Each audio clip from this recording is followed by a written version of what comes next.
Maybe you're not lonely. Maybe you were never meant to need people as much as everyone told you you should. Think about it. You can spend hours with people you genuinely like and still feel an incredible sense of relief when you finally get home, close the door, and hear nothing. No messages, no conversations, no expectations. Just you. And strangely, that's when you feel most alive. For years, you may have wondered, what's wrong with me? Why don't I crave constant company? Why do crowds exhaust me? Why does a walk alone sometimes feel better than an entire day with friends?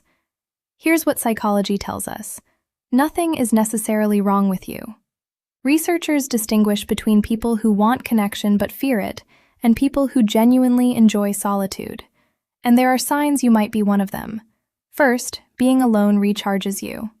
After a busy week, you don't immediately want to see more people. You want silence, a quiet room, a long walk, time inside your own head, and when you finally get it, something inside you relaxes. Second, you can feel lonely in a crowd.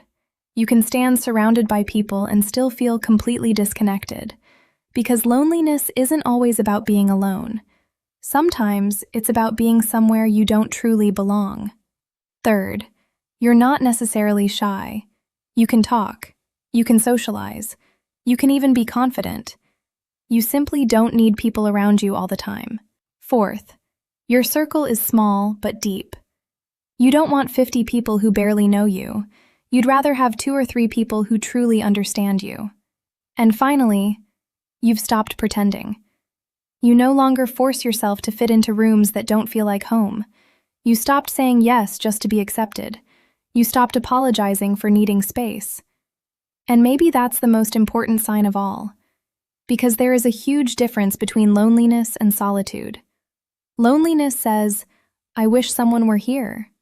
Solitude says, I'm okay here. If being alone doesn't empty you, but actually brings you back to yourself, maybe solitude isn't your weakness. Maybe it's your strength. Maybe the quiet you've been running from or apologizing for is actually where you've been becoming who you are. So tell me honestly, when you're finally alone, do you feel lonely, or do you finally feel free?